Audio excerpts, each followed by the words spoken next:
नमस्ते दोस्तों, आपका हमारे चैनल में बहुत बहुत स्वागत है।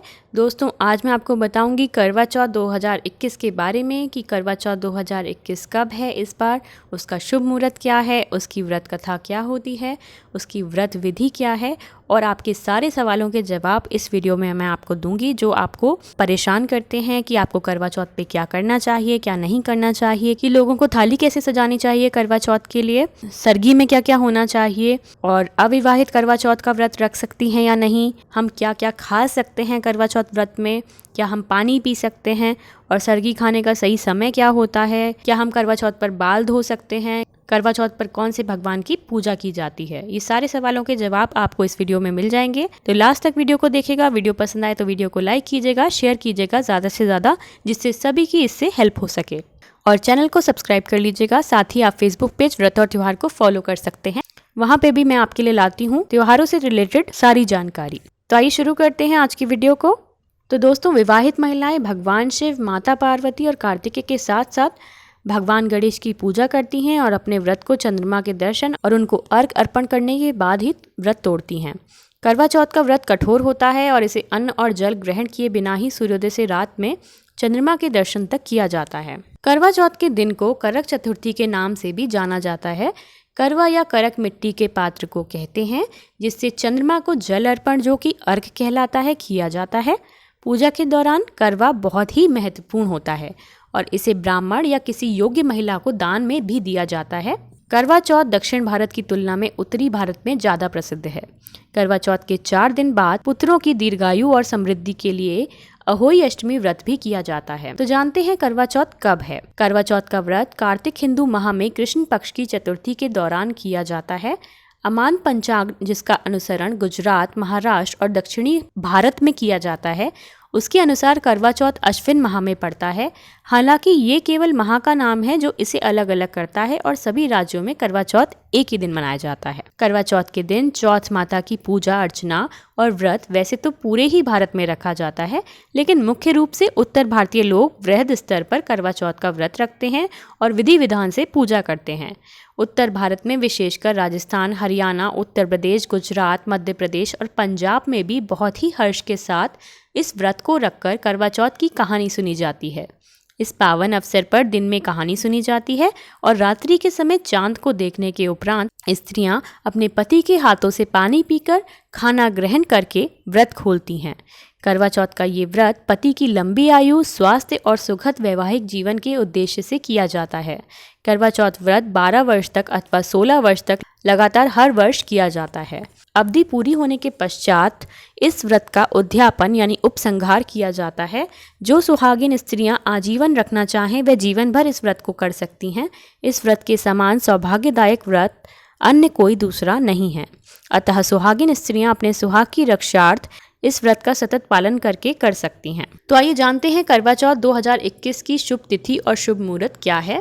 तो करवा चौथ पूजा मुहूर्त है शाम 5:43 से शाम 6:50 तक और करवा चौथ का दिन है रविवार 24 अक्टूबर 2021 को। चंद्रोदय का समय है रात 8:07 पर। चतुर्थी तिथि आरंभ होगी 24 अक्टूबर 3 बजे और चतुर्थी तिथि समाप्त होगी 25 अक्टूबर 5:40 पर। अब जानते हैं करवा चौथ की व्रत कथा। बहुत समय पहले इंद्रप्रस्थपुर के एक शहर में वेद शर्मा नाम का एक ब्राह्मण रहता था। वेद शर्मा का विवाह लीलावती से हुआ था, जिससे उसके 7 महान पुत्र और वीरवती नाम की एक गुणवान पुत्री थी। क्योंकि 7 भाइयों की वह केवल एक अकेली बहन थी, जिसके कारण वह अपने माता पिता के साथ साथ अपने भाइयों की भी लाडली थी। जब वे विवाह के लायक हो गई तब उसकी शादी एक उचित ब्राह्मण युवक से हो गई। शादी के बाद वीरावती जब अपने माता पिता के यहाँ थी तब उसने अपने भाभीियों के साथ पति की लंबी आयु के लिए करवा चौथ का व्रत रखा।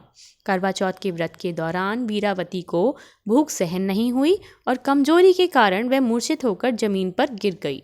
सभी भाइयों से उनकी प्यारी बहन की दयनीय स्थिति सहन नहीं हो पा रही थी।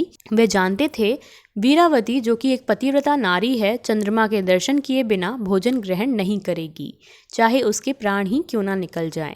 सभी भाइयों ने मिलकर एक योजना बनाई जिससे उनकी बहन भोजन ग्रहण कर ले। उनमें से एक भाई कुछ दूर वट के वृक्ष पर हाथ में छलनी और दीपक लेकर चढ़ गया। जब वीरावती मूर्छित अवस्था से जागी तो उसके बाकी सभी भाइयों ने उससे कहा कि चंद्रोदय हो गया है और उसे छत पर चंद्रमा के दर्शन कराने ले आए। वीरावती ने कुछ दूर वट के वृक्ष पर छलनी के पीछे दीपक को देख विश्वास कर लिया कि चंद्रमा वृक्ष के पीछे निकल आया है। अपनी भूख से व्याकुल वीरावती ने शीघ्र ही दीपक को चंद्रमा समझ अर्घ अर्पण कर अपने व्रत को तोड़ा। वीरावती ने जब भोजन करना प्रारंभ किया तो उसे अशुभ संकेत मिलने लगे। पहले कौर में उसे बाल मिला, दूसरे में उसे छींक आई और तीसरे कौर में उसे अपने ससुराल वालों से निमंत्रण मिला। पहली बार अपने ससुराल पहुंचने के बाद उसने अपने पति के मृत शरीर को पाया। अपने पति के मृत शरीर को देखकर वीरावती रोने लगी और करवा चौथ के व्रत के दौरान अपनी किसी भूल के लिए खुद को दोषी ठहराने लगी। वह विलाप करने लगी। उसका विलाप सुनकर देवी इंद्राणी, जो कि इंद्र देवता की पत्नी हैं, वीरावती को सांत्वना देने के लिए पहुंची। वीरावती ने देवी इंद्राणी से पूछा कि करवा चौथ के दिन ही उसकी पति की मृत्यु क्यों हो गई और अपने पति को जीवित करने की वह देवी इंद्राणी से विनती करने लगी।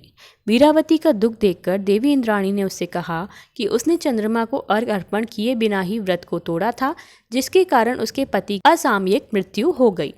देवी इंद्राणी ने वीरावती को करवा चौथ के व्रत के साथ साथ पूरे साल में हर माह की चौथ को व्रत करने की सलाह दी और उसे आश्वासित किया कि ऐसा करने से उसका पति जीवित लौट आएगा।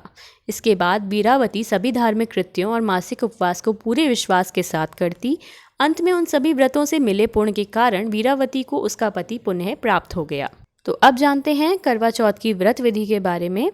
तो इसके लिए नैवेद्य हमें क्या क्या चाहिए होता है। आप शुद्ध घी में आटे को सेककर उसमें शक्कर अथवा खांड मिलाकर मोदक यानी कि लड्डू नैवेद्य के रूप में उपयोग में ले लें।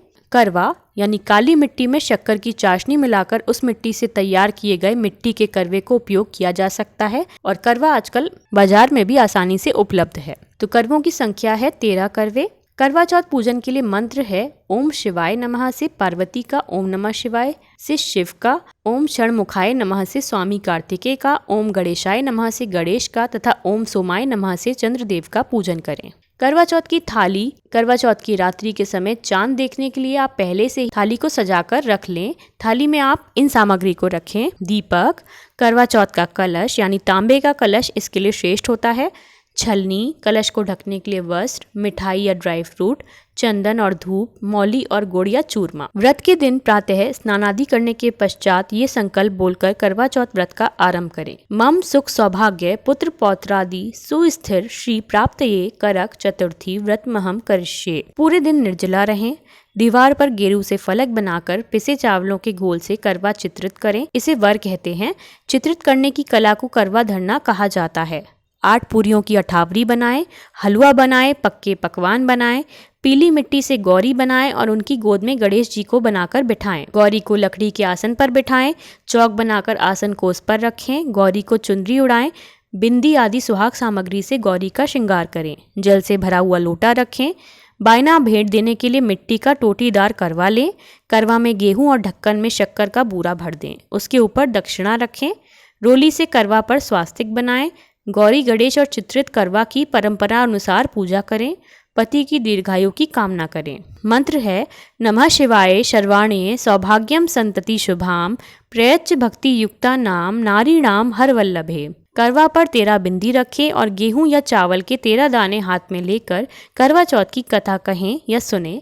कथा सुनने के बाद करवा पर हाथ घुमाकर अपनी सासू जी के पैर छूकर आशीर्वाद लें और करवा उन्हें दे दें। 13 दाने गेहूं के और पानी का लोटा या टोटीदार करवा अलग रख लें। रात्रि में चंद्रमा निकलने के बाद छलनी की ओट से उसे देखें और चंद्रमा को अर्घ दें। इसके बाद पति से आशीर्वाद लें, उन्हें भोजन कराएं और स्वयं भी भोजन कर लें। पूजन के पश्चात आस पड़ोस की महिलाओं को करवा चौथ की बधाई देकर पर्व को संपन्न करें। अब जानते हैं करवा चौथ में सरगी। पंजाब में करवा चौथ का त्योहार सरगी के साथ आरंभ होता है। ये करवा चौथ के दिन सूर्योदय से पहले किया जाने वाला भोजन होता है। जो महिलाएं इस दिन व्रत रखती हैं उनकी सास उनके लिए सरगी बनाती हैं। शाम को सभी महिलाएं श्रृंगार करके एकत्रित होती हैं और फेरी की रस्म करती हैं। इस रस्म में महिलाएं एक घेरा बनाकर बैठती हैं और पूजा की थाली एक दूसरे को देकर पूरे घेरे में घुमाती हैं। इस रस्म के दौरान एक बुजुर्ग महिला करवा चौथ की कथा गाती है। भारत के जबकि अन्य प्रदेश जैसे उत्तर प्रदेश और राजस्थान में गौर माता की पूजा भी की जाती है। गौर माता की पूजा के लिए प्रतिमा गाय के गोबर से बनाई जाती है। अब जानते हैं कुछ सवाल जो आपके मन में हैं। पहला सवाल ये है कि क्या अविवाहित करवा चौथ व्रत रख सकते हैं? करवा चौथ का व्रत शादीशुदा स्त्रियों के द्वारा ही रखा जाता है। इसके लिए आप अपने घर में बड़ी बुजुर्ग स्त्रियों की सलाह जरूर लें, क्योंकि कुछ आंचल जगह पर अच्छे वर के लिए कुंवारी लड़कियां भी ये व्रत रखती हैं। दूसरा सवाल है, करवा चौथ व्रत में हम क्या खा सकते हैं? कुछ जगह पर अल्पाहार के लिए फल का उपयोग किया जाता है, लेकिन इस व्रत को निर्जला करना अधिक लाभदायी होता है। तीसरा सवाल है, क्या आप करवा चौथ पर पानी पी सकते हैं? नहीं, क्योंकि ये निर्जला व्रत होता है, इसलिए इस दिन ना तो कुछ खाया जाता है और ना ही पानी ग्रहण किया जाता है। चौथा सवाल है, सरगी खाने का सही समय क्या है? वैसे तो इस व्रत को आप निर्जला करें तो उचित रहेगा, अन्यथा अपनी परंपराओं के अनुसार सरगी का उपयोग करें, जिसके लिए सूर्योदय से पहले यानी प्रातः 4 से 5 बजे तक का समय अनुकूल होता है। पांचवा सवाल है, क्या हम करवा चौथ पर बाल धो सकते हैं? नहीं, ये मान्यता नहीं है। छठा सवाल है, करवा चौथ पर किस भगवान की पूजा की जाती है? चौथ माता की पूजा के साथ आप माता पार्वती जी की पूजा करें और शिव, गणेश और कार्तिकेय की भी पूजा अर्चना करें। तो दोस्तों, आज हमने जाना करवा चौथ 2021 इस बार कब है, उसकी व्रत विधि क्या है, उसकी व्रत कथा क्या है और आपको इस व्रत को कैसे रखना है, इस बार शुभ मुहूर्त क्या क्या पड़ रहा है, और आपके सभी सवालों के जवाब मैंने आपको इस वीडियो में बताए हैं। तो उम्मीद करती हूँ ये वीडियो आपके लिए हेल्पफुल होगी और आपको बहुत पसंद आई होगी। अगर वीडियो पसंद आई है तो वीडियो को लाइक कीजिएगा, ज़्यादा से ज़्यादा शेयर कीजिएगा और चैनल को सब्सक्राइब करना बिल्कुल मत भूलिएगा। साथ ही आप हमारा फेसबुक पेज व्रत और त्यौहार फॉलो कर सकते हैं और गूगल प्ले स्टोर से हमारा ऐप डाउनलोड भी कर सकते हैं, जिसका नाम है व्रत और त्यौहार, जिससे आपको आने वाले सारे त्योहारों की जानकारी प्राप्त हो सकेगी। तो मैं आपसे फिर मिलती हूँ एक नई वीडियो के साथ। तब तक के लिए नमस्कार, धन्यवाद, जय माता दी।